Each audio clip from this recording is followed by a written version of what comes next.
Hello dear friends, स्वागत है आप सभी का आपके अपने यूट्यूब चैनल टॉपर्स अड्डा पर। आज हम लोग बात करेंगे आर्द्रभूमि पर या वेटलैंड्स पर। साथियों, आप जानते हैं यह टॉपिक परीक्षा के लिहाज से काफ़ी महत्वपूर्ण है और अभी कई नई साइट्स, बहुत सारी ऐसी नई साइट्स हैं जिन्हें डिक्लेयर किया गया है वेटलैंड्स के रूप में। तो समझते हैं इसके कौन कौन से प्रश्न और कौन कौन से ऐसे डायमेंशंस हैं जहां से क्वेश्चंस पूछ लिए जा सकते हैं। सबसे पहले हम समझते हैं कि यह वेटलैंड्स जो है यह रामसर कन्वेंशन के तहत एक अंतर्राष्ट्रीय महत्व की ट्रीटी है, यानी कि यह संधि है। रामसर कन्वेंशन के तहत अंतर्राष्ट्रीय महत्व की एक संधि है जिसके तहत वेटलैंड साइट्स डिक्लेयर की जाती हैं। क्लियर है? आगे आते हैं। सर, आर्द्रभूमि किसे कहें हम? तो देखिए, वेटलैंड्स जो है या आर्द्रभूमि जो है ये हम ऐसे क्षेत्र को कहते हैं जहां स्थलीय और जलीय पारिस्थितिकी प्रणालियों के बीच संक्रमणकालीन भूमि, जहां जल आमतौर पर सतह में होगा या भूमि पानी से ढकी हुई होगी। कहने का मतलब ये है कि ऐसा क्षेत्र जो स्थलीय भी हो और जलीय भी हो, इन दोनों के बीच का जो क्षेत्र है वही हमारा वेटलैंड कहा जा सकता है। किंतु इसकी जो गहराई है वो 5 मीटर से या अप्रॉक्स 6 मीटर से गहरी नहीं होनी चाहिए। तो ध्यान रखिएगा, स्थलीय और जलीय पारिस्थितिकी प्रणालियों के बीच की संक्रमणकालीन भूमि को हम आर्द्रभूमि कह सकते हैं, किंतु गहराई 5 से 6 मीटर से ज़्यादा गहरी नहीं होनी चाहिए। आगे आते हैं। समझिए, सबसे पहले 1971 में ईरान का एक शहर है रामसर, जहां 2 फरवरी की तारीख को इस संधि को अपनाया गया था। यानी सबसे पहले अगर हम वेटलैंड्स के संदर्भ में जानते हैं तो रामसर जो कन्वेंशन है, जो ट्रीटी है, वो 2 फरवरी 1971 में ईरान के रामसर शहर में अपनाई गई थी। किंतु यह लागू कब हुई, इसकी अगर बात पूछी जाए तो यह दिसंबर 1975 में लागू होती है। यानी कि यह संधि हुई थी 1971 में 2 फरवरी, और ये तारीख भी आप जानते हैं 2 फरवरी को वेटलैंड डे मनाया जाता है। लेकिन इस ट्रीटी यानी संधि को जब अपना लिया गया, इसके बाद लागू करने की जो प्रक्रिया है वो 1975 से शुरू होती है। यानी संधि हुई 1971 में और लागू हुई थी 1975 में। ये पॉइंट क्लियर रखिएगा। दूसरी बात, भारत ने इस संधि को कब हस्ताक्षरित किया, यानी कि भारत के संदर्भ में इस संधि का महत्व कब से शुरू हुआ, तो ध्यान रखिएगा 1 फरवरी 1992 को यानी 1982 को रामसर कन्वेंशन पर भारत ने अपने हस्ताक्षर कर दिए थे। तो भारत ने रामसर पर कब हस्ताक्षर किया था? 1982 में किया था। यह भी पॉइंट आप क्लियर रखिएगा दोस्त। आगे चलते हैं। विश्व भर में आर्द्रभूमि क्षेत्र कितना है, यानी कि कुल क्षेत्रफल, विश्व के कुल क्षेत्रफल के कितने क्षेत्र पर आर्द्रभूमियां हैं वर्तमान में, ये आपके लिए एक इंपॉर्टेंट डेटा हो सकता है। तो दोस्त, यहां से आप 6 से 7% अप्रॉक्सीमेट लेकर चल सकते हैं। अगर एक्यूरेट डेटा जानना है तो 6.4 अप्रॉक्स आपको लेकर चलना है। ये इतना परसेंटेज है जो कि विश्व भर के क्षेत्रफल का प्रतिशत होगा। यानी कुल विश्व के क्षेत्रफल का 6.4% वेटलैंड्स के लिए डिक्लेयर किया गया है। ये पॉइंट आपको ध्यान रखना होगा। आगे चलते हैं। सबसे ज्यादा, अगर विश्व भर में सबसे ज्यादा हम देखें कि रामसर स्थल कहाँ स्थित हैं, तो ये यूनाइटेड किंगडम यूके में स्थित हैं। कितने? 175 की संख्या यहाँ पर बताई गई है। भारत में सर्वाधिक रामसर स्थल कहाँ हैं, तो भारत में सर्वाधिक रामसर स्थल तमिलनाडु राज्य में, और इनकी संख्या 14 बताई गई है। यानी कि जो 14 की संख्या है वो भारत में सर्वाधिक है तमिलनाडु राज्य के लिए।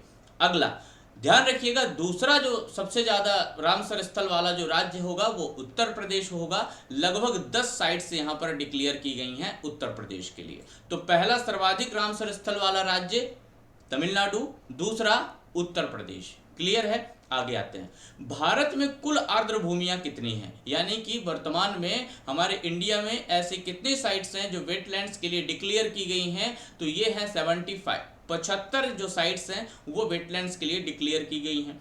थोड़ा सा अपने डेप्थ में चलेंगे। 1982 से 2013 तक इस समय काल में, इस ड्यूरेशन में लगभग 26 रामसर स्थलों को घोषित किया गया था।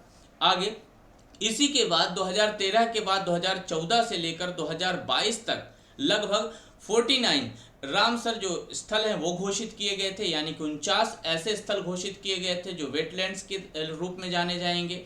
तो टोटल जो संख्या हो जाती है वो हो जाती है 75। तो भारत में कुल रामसर स्थलों की संख्या कितनी है डियर? 75 यानी कि 75 की संख्या है। अब कुछ इंपॉर्टेंट फैक्ट्स भी हैं, जैसे भारत का सबसे बड़ा रामसर स्थल कौन सा है? तो भारत का सबसे बड़ा रामसर स्थल जो है दोस्त ये है सुंदरबन, यानी कि यह पश्चिम बंगाल में स्थित है, यह वेस्ट बंगाल में सिचुएटेड है और इसको हम सुंदरबन के नाम से जानते हैं। ये भारत का सबसे बड़ा रामसर स्थल है। अभी लिस्ट में भी हम लोग देखेंगे इसको आगे चलकर। भारत में आर्द्र भूमियों को आर्द्र भूमि संरक्षण और प्रबंधन नियम 2017 के तहत विनियमित किया जाता है। विनियमित किया जाता है का मतलब यह है कि पहले से कोई रूल एंड रेगुलेशंस उससे संबंधित बनाए गए हैं, अब उन्हीं में कोई भी अगर अपडेशन या करेक्शन किया जाता है तो वो किया जाएगा। जो संरक्षण और प्रबंधन नियम है आर्द्र भूमियों के लिए वर्ष 2017 का, उसके तहत इनको विनियमित किया जाएगा, यानी उसको रेगुलेट किया जाएगा। आगे आते हैं।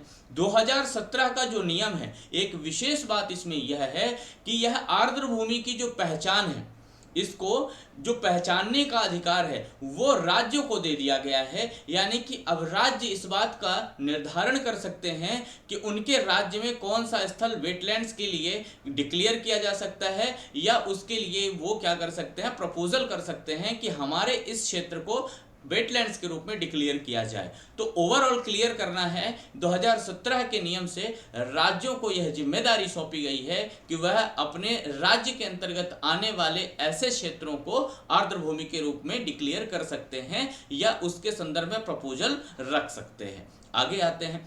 ध्यान रखिएगा दोस्त, रामसर कन्वेंशन जो है इसे the convention of the wetlands के रूप में भी जाना जाता है। पॉइंट क्लियर करिएगा, यहाँ से प्रीलिम्स में और वनडे एग्जाम्स में क्वेश्चन आ सकते हैं। और इतना ही नहीं, आपकी मेंस के लिए भी इंपॉर्टेंट है। अगर आप 7th यूनिट पर जाएंगे, आपका प्रीलिम्स में अगर आप 7th यूनिट पर जाएंगे तो यहाँ पर भी आपसे क्वेश्चंस पूछे जाएंगे, और इसके साथ साथ आपके 3rd पेपर से भी संबंधित क्वेश्चंस यहाँ से पूछे जा सकते हैं, और भी आपके कई डायमेंशन से क्वेश्चंस आ सकते हैं। इनको एक बार समझने के बाद प्रश्न का कोई भी तरीका होगा, हम उसको आसानी के साथ सॉल्व कर सकते हैं। ध्यान रखिएगा, आर्द्र भूमियों को प्रकृति का गुर्दा या प्रकृति का सुपरमार्केट भी कहा जाता है। तो ध्यान रखिएगा, ये फैक्ट भी प्रीलिम्स ओरिएंटेड है और पूछा जा सकता है आपसे किसी भी परीक्षा में। इसके बाद हम लोग देखते हैं कि भारत में सबसे पहले वह कौन सा क्षेत्र है जिसको वेटलैंड्स के रूप में डिक्लेयर किया गया है, आर्द्र भूमि के रूप में घोषित किया गया है। तो सबसे पहले डियर 1981-82 के टाइम पर उड़ीसा में चिल्का झील को और राजस्थान में केवलादेव राष्ट्रीय उद्यान को रामसर कन्वेंशन के तहत अंतरराष्ट्रीय महत्व की पहली भारतीय आर्द्र भूमि नामित किया गया है। विकल्प पर निर्भर होना है, चिल्का झील पहला ऑप्शन हो तो ये भी सही रहेगा, केवलादेव राष्ट्रीय उद्यान अगर ऑप्शन में है तो ये भी सही होगा, यानी कि दो में से जो भी ऑप्शन में रहेगा वही पहली साइट मानी जाएगी। ये पॉइंट क्लियर करिएगा। आगे चलते हैं। कुछ लिस्ट हैं, यानी कि जो भारत में कुल हमारे 75 जो ऐसे वेटलैंड साइट्स हैं उनकी सूची है। इनमें हम कुछ बातें आपको बताते हैं, बाकी ये लिस्ट किस राज्य से है, किस नाम से, ये आपको अपने पास लिस्ट बनाकर रखनी होगी, या तो आप इस पीडीएफ के थ्रू भी आप अपने जानकारी के लिए, रिवीजन के लिए रख सकते हैं। सबसे पहले हमारे पास एक आंध्र प्रदेश राज्य की एक साइट आ रही है, कोलेरू झील। कोलेरू झील जो है दोस्त, यह कृष्णा एवं गोदावरी नदियों के संगम पर स्थित मीठे पानी की झील है। यह मीठे पानी की झील है, ये भी ध्यान रखिएगा। इसके बाद हम लोग आते हैं असम में, दीपोर व्हील के नाम से हम इसको जानते हैं। ये दीपोर व्हील जो है यह ब्रह्मपुत्र नदी की धारा से निर्मित झील है दोस्त। यह बर्मा मानसून क्षेत्र के अंतर्गत संरक्षित भी है। तो ये पॉइंट भी क्लियर करिएगा। मैं बार बार रिपीट इसलिए नहीं करूंगा क्योंकि वीडियो काफी बड़ा होगा, इसलिए मैं स्पीड से और सारे फैक्ट्स आपको बताने का प्रयास कर रहा हूं। इसके बाद हम अगला आते हैं बिहार में। बिहार में एक जो झील है इसे हम कंवर ताल के नाम से जानते हैं। कंवर ताल जो है ये बाढ़ के लिए, विशेष तौर पर जो बाढ़ आती है उसके लिए बनाया गया है, और इसमें विभिन्न प्रजाति के जो जीव है वो भी संरक्षित किए जाते हैं। गोवा आते हैं। गोवा में जो हमारा नंदा झील है डियर, यह ध्यान रखिएगा क्यों महत्वपूर्ण है, क्योंकि गोवा का यह एकमात्र रामसर स्थल है और पंछियों की विभिन्न प्रजातियों के लिए विशेष तौर पर जाना जाता है, उनके निवास क्षेत्र के लिए विशेष तौर पर जाना जाता है। अगला आते हैं हम लोग कहाँ, गुजरात राज्य की बात करते हैं। खिजड़िया पक्षी अभयारण्य, यह विभिन्न प्रजातियों के जो प्रसिद्ध जो पंछी हैं या इस तरह के जो अन्य जलीय जीव हैं उनके लिए जाना जाता है। एक बात और ध्यान रखिएगा, इस लेक के लिए, खिजड़िया लेक के लिए विशेष तौर पर लवणीय और अलवणीय जल का प्रमुख क्षेत्र भी है ये, यानी यहाँ पर लवणीय जल और अलवणीय जल दोनों ही जलों का यहाँ पर मिश्रण देखने को मिलता है और बहुत सारे विभिन्न पक्षी यहाँ पर, जलीय जीव यहाँ पर निवास करते हैं दोस्त। अगला चलते हैं, गुजरात का ही अगला है यहाँ पर नल सरोवर पक्षी अभयारण्य। ध्यान रखिएगा, नल सरोवर क्यों इंपॉर्टेंट होगा? नल सरोवर इसलिए इंपॉर्टेंट होगा क्योंकि यह थार मरुस्थल का सबसे बड़ा वेटलैंड है, थार मरुस्थल का सबसे बड़ा वेटलैंड है और जंगली गधों के लिए विशेष तौर पर जाना जाता है, जंगली गधों के लिए विशेष तौर पर इसको हम लोग जानते हैं। अगला गुजरात में ही हम लोग आते हैं, अगला गुजरात में ही ये थोर झील है। थोर झील वन्य जीव अभयारण्य जो है यह विशेष तौर पर राज्य तो गुजरात ही है, लेकिन यह मध्य एशिया से जो आने वाले प्रवासी पक्षी हैं या दुर्लभ प्रजाति के जो पक्षी हैं उनके लिए विशेष तौर पर थोर झील जानी जाती है। आगे आते हैं, यहाँ पर हम लोग देखेंगे हमारा जो हरियाणा राज्य है, यहाँ पर विंडावास वन्य जीव अभयारण्य है। यह ध्यान रखिएगा, यह क्यों महत्वपूर्ण होगा, यह हरियाणा राज्य का सबसे बड़ा वेटलैंड एरिया है और दूसरी इंपॉर्टेंट बात, यह ताजे पानी की झील है। ध्यान रखिएगा, बार बार रिपीट नहीं करूंगा क्योंकि वीडियो काफी बड़ा होने वाला है। अगला फिर हम आते हैं हरियाणा में सुल्तानपुर राष्ट्रीय उद्यान। सुल्तानपुर राष्ट्रीय उद्यान ये विशेष तौर पर पक्षी प्रेमियों के लिए विशेष तौर पर जाना जाता है क्योंकि यहाँ पर विशेष प्रकार के पक्षी निवास करते हैं और उनका आवास क्षेत्र है ये। अगला आते हैं हम लोग, अगला है हिमाचल प्रदेश का एक जो साइट है चंद्रताल वेटलैंड। चंद्रताल वेटलैंड जो है ये क्यों जाना जाता है, इसलिए क्योंकि चंद्र नदी का उद्गम स्थल यहीं पर स्थित है। दूसरा इंपॉर्टेंट बात, यह हिमालयी पक्षियों के लिए निवास स्थान है, यानी हिमालय से जो पक्षी आते हैं, जो विचरण करने आते हैं, उनका निवास स्थान भी हिमाचल प्रदेश के चंद्रताल वेटलैंड में स्थित है। अगला आते हैं, यहाँ पर हम लोग देखेंगे ये रेणुका वेटलैंड, एक पोंग डैम लेक है ये भी है और रेणुका वेटलैंड है। रेणुका वेटलैंड किस लिए जाना जाता है, तो रेणुका वेटलैंड जो जाना जाता है वो इसलिए जाना जाता है क्योंकि भगवान परशुराम की माता जी रेणुका के नाम पर इसको रखा गया है, इसलिए ये विशेष तौर पर महत्व रखता है दोस्त। अगला आते हैं हम लोग कहाँ पर, जम्मू कश्मीर की एक साइट पर जिसे होकेरा वेटलैंड या होकेरसर्स वेटलैंड के नाम से भी इसको जाना जाता है। यह विशेष तौर पर पंछियों के लिए जाना जाता है, पीर पंजाल के क्षेत्र में स्थित है और पंछियों में भी रेड वीडस जो पक्षी है उसके लिए विशेष तौर पर यह जाना जाता है। ये होकेरा वेटलैंड ध्यान रखिएगा पीर पंजाल रेंज में स्थित है। अगला आते हैं, जम्मू कश्मीर का ही हम बात करते हैं, तो जम्मू कश्मीर में ही शालबुग वेटलैंड कंजर्वेशन रिजर्व, जो शालबुग है यहाँ पर आप देख रहे होंगे, शालबुग जो वेटलैंड है ये विशेष तौर पर साइबेरियन और अन्य जो प्रवासी पक्षी हैं उनके लिए जाना जाता है, जैसे गीज के लिए, कॉमन टील, पोचर्ड, इन तमाम पक्षियों के लिए विशेष तौर पर यह जाना जाता है। ये भी आपको ध्यान रखना होगा, शालबुग वेटलैंड जो कि जम्मू कश्मीर राज्य में स्थित है। आगे फिर आते हैं, ये जम्मू कश्मीर, तो ये जो जम्मू कश्मीर में अगला हम बात कर रहे हैं, ये सुरिनसर और मनसर झील की हम बात कर रहे हैं। यह झेलम नदी के क्षेत्र में स्थित है दोस्त। कहाँ पर, यह झेलम नदी के क्षेत्र में स्थित है। इसे अर्ध शुष्क वेटलैंड भी कहा जाता है, अर्ध शुष्क वेटलैंड भी कहा जाता है। ये ध्यान रखिएगा कहाँ स्थित है, तो यह जम्मू कश्मीर में स्थित है। आगे आइए, आप लोग जानते होंगे 18वें नंबर में हम जिसकी बात कर रहे हैं बहुत महत्वपूर्ण है, आप जानते हैं अभी तक कई परीक्षाओं में यहाँ से प्रश्न पूछे गए हैं। बुलर झील के नाम से हम लोग इसको जानते हैं और भारत की ताजे जल की सबसे बड़ी झील भी कही जाती है। तो भारत की ताजे पानी की सबसे बड़ी झील कही जाती है कौन, बुलर, और इसको आप ध्यान रखिएगा, इसको भी वेटलैंड साइट्स के रूप में डिक्लेयर किया जा चुका है। आगे आइए, आगे आते हैं हम कर्नाटका, यानी कि यहाँ पर हम अन्य राज्यों पर बात करेंगे। रंगनथिट्टू यह पक्षी अभयारण्य है और यह कर्नाटक राज्य में है। किंग फिशर के लिए विशेष तौर पर जाना जाता है, बहुत ज़्यादा महत्वपूर्ण नहीं है इसलिए इस पर ज़्यादा टाइम अपन नहीं देंगे। अगला है केरल, ये इंपॉर्टेंट है, अष्टमुड़ी झील। अष्टमुड़ी झील ये केरल में बैक वाटर झीलों के प्रवेश द्वार के रूप में जानी जाती है। ध्यान रखिएगा, अष्टमुड़ी झील को क्यों जाना जाता है, क्योंकि यहाँ पर जो बैक वाटर झील हैं उनका प्रवेश होता है, इसलिए केरल में बैक वाटर झीलों के प्रवेश द्वार के रूप में अष्टमुड़ी झील को जाना जाता है। अगला अगला भी केरला के अंतर्गत ही आता है, संथमकोट्टा। यह झील केरल राज्य के संथमकोट्टा मंदिर के पास स्थित है। लेकिन एक बात और ध्यान रखिएगा कि केरल राज्य की सबसे बड़ी जो ताजे पानी की झील है वो है, ये भी आपको ध्यान रखना होगा संथमकोट्टा के लिए। तो केरल राज्य की सबसे बड़ी ताजे पानी की झील कही जाती है और ये वेटलैंड साइट्स के रूप में डिक्लेयर की गई है। अगला फिर से हम लोग केरल की बात कर रहे हैं, वेम्बनाड। वेम्बनाड कोल, यह ध्यान रखिए केरल राज्य में तो स्थित है, लेकिन भारत की सबसे लंबी झील के रूप में जानी जाती है। भारत की सबसे लंबी झील के रूप में जानी जाती है। और जैसा कि आप जानते हैं कि जो जलीय प्रतियोगिताएं जैसे नौका दौड़ वगैरह है, इन तमाम प्रतियोगिताओं के लिए विशेष तौर पर जाना जाता है इसको, इसलिए वेम्बनाड को भी विशेष ध्यान रखिएगा। आगे आते हैं हम लोग, आगे आएंगे लद्दाख में।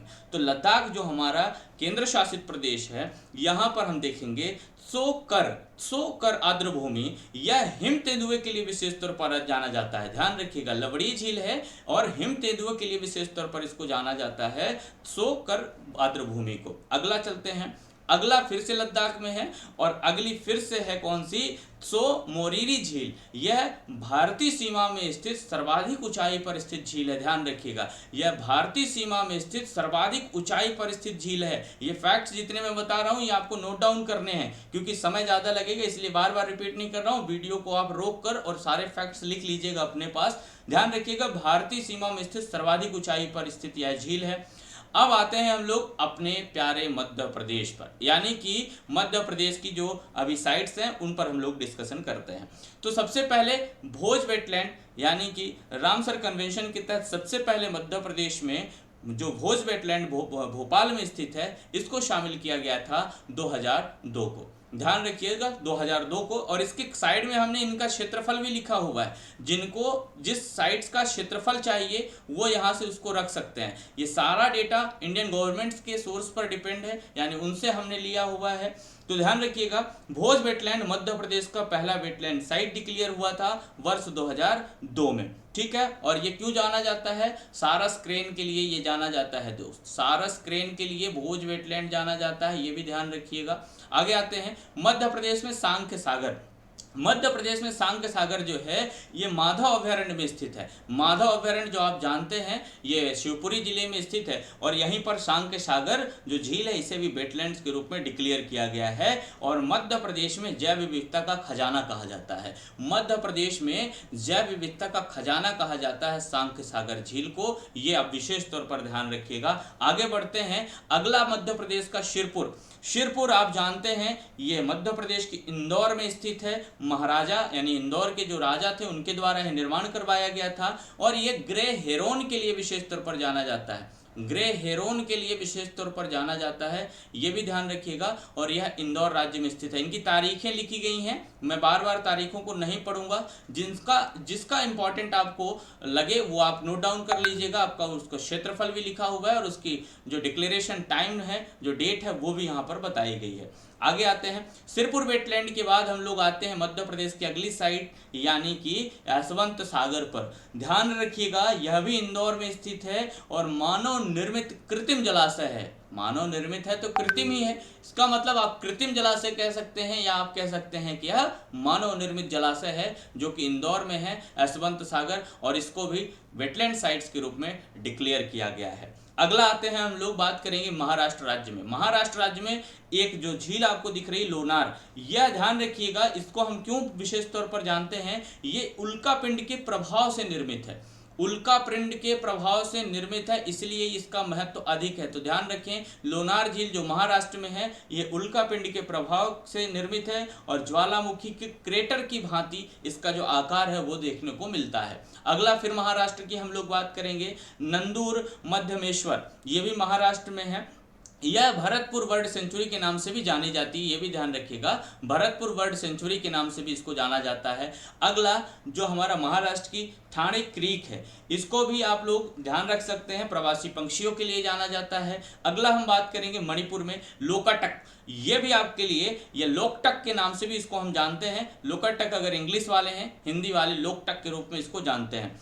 यह ध्यान रखिएगा क्यों इंपॉर्टेंट होती है। ये मणिपुर वाली जो साइट है या हमारी जो झील है, ये उत्तर पूर्वी राज्यों में स्थित सबसे बड़ी ताजे पानी की झील कही जाती है और इसके अलावा विश्व का एकमात्र तैरता हुआ उद्यान कैबुल लमजाओ स्थित है मणिपुर में, इसलिए इसका महत्व और ज्यादा बढ़ जाता है। तो ध्यान रखिएगा, लोकटक झील के संदर्भ में हमने आपको कुछ महत्वपूर्ण फैक्ट्स बताए हैं।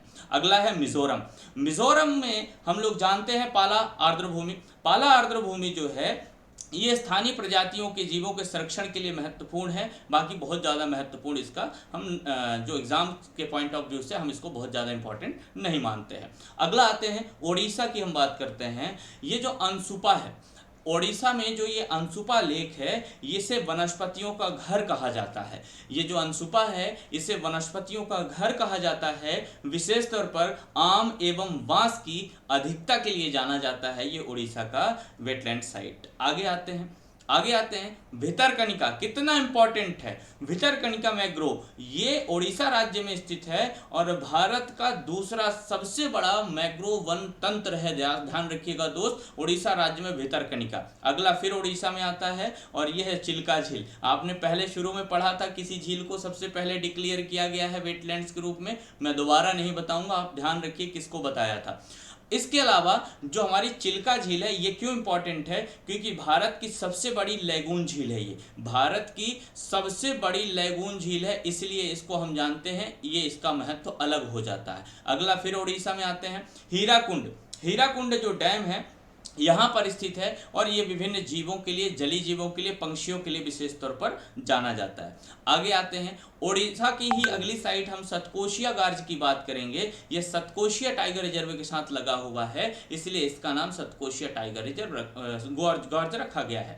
ओडिशा पर हम फिर से अगली बात करते हैं। अगला जो है हमारा वो टम्पारा झील है। ये जलीय जीवों के लिए जाना जाता है, इसके अलावा और कोई इंपॉर्टेंस इसका नहीं है। अगली साइट हम पंजाब की बात करते हैं, व्यास संरक्षण रिजर्व, जो कि व्यास नदी पर स्थित है और ये सिंधु रिवर डॉल्फिन का मुख्य क्षेत्र भी माना जाता है। अगला पंजाब के ही हम अगली साइट पर यानी कंजली पर बात करते हैं, माफ करिए हरिके झील पर बात करते हैं। हरिके झील जो है यह व्यास एवं सतलज नदी के संगम पर स्थित है और विशेष तौर पर इंदिरा गांधी नहर के लिए बहुत महत्व रखता है ये, इसलिए ध्यान रखिएगा हरिके झील को। और इसके बाद हम लोग अगला जो पॉइंट बात करते हैं ये है हमारी कंजली झील। यह जलीय जीव और कछुओं के लिए विशेष तौर पर जानी जाती है और बहुत ज़्यादा महत्व नहीं है इसका। इसके अलावा हम केशवपुर मियानी कम्युनिटी रिजर्व की अगर बात करते हैं तो यह दलदली कृषि के लिए और सामुदायिक रूप से संरक्षित प्राकृतिक स्थल के रूप में जानी जाती है। ठीक है, अगला फिर पंजाब की हम बात करते हैं तो जो अगला है नांगल वन्यजीव अभयारण्य, ये भारतीय पेंगोलिन के लिए विशेष तौर पर जाना जाता है। फिर अगली साइट है हमारी पंजाब की ही है रोपड़ वेटलैंड। रोपड़ वेटलैंड जो है ये सतलुज झील के द्वारा निर्मित एक बैराज है जहां सांभर और हॉग डियर का विशेष तौर पर निवास स्थान माना जाता है। अगली साइट हम बात कर रहे हैं राजस्थान की। तो राजस्थान में ये आपके लिए बहुत महत्वपूर्ण है, पूछा जाता है। जो केवलादेव राष्ट्रीय उद्यान है ये प्रवासी पंक्षियों के लिए जाना जाता है, विशेष तौर पर राजस्थान राज्य में स्थित है। अगला राजस्थान की फिर बात करेंगे सांभर झील की। ध्यान रखिएगा सांभर झील से एक प्रश्न पूछा जा सकता है कि भारत की सबसे बड़ी अंतर्देशीय झील कौन सी है, तो ये सांभर झील है जो कि राजस्थान राज्य में स्थित है, ये ध्यान रखिए। अगला हम लोग आते हैं तमिलनाडु में, चित्रागुड़ी पक्षी अभयारण्य। ये बहुत ज़्यादा इंपॉर्टेंट नहीं है, विभिन्न प्रकार के पंक्षियों के लिए ये जाना जाता है। मन्नार की खाड़ी, ये भी बहुत ज़्यादा इंपॉर्टेंट नहीं है, गल्फ ऑफ मन्नार, इसलिए क्योंकि यहाँ पर जो जलीय जीव हैं, समुद्री जीव हैं, उनके लिए विशेष तौर पर यह जाना जाता है। इसके अलावा और भी बहुत सारे आपको यहाँ पर नाम दिए गए हैं, बहुत सारी लिस्ट दी गई हैं, इनको आप देख सकते हैं और जहाँ भी आपको डाउट आए आप कमेंट बॉक्स पर आकर हमसे पूछ सकते हैं। मैं आपके सभी सवालों के, सभी डाउट्स का जवाब दूंगा। निश्चिंत रहिए, बहुत जल्द हाजिर होता हूं फिर से एक नई वीडियो के साथ, जिसमें डेफिनेटली आपके एग्जाम्स के पॉइंट ऑफ व्यू से बहुत सारे महत्वपूर्ण प्रश्न बनेंगे, जिससे आपकी जो रैंक है, आपके जो नंबर हैं वो बढ़ेंगे। मेरा ये प्रयास लगातार जारी रहेगा। अपना प्यार और स्नेह बनाए रखिएगा। तब तक के लिए नमस्कार।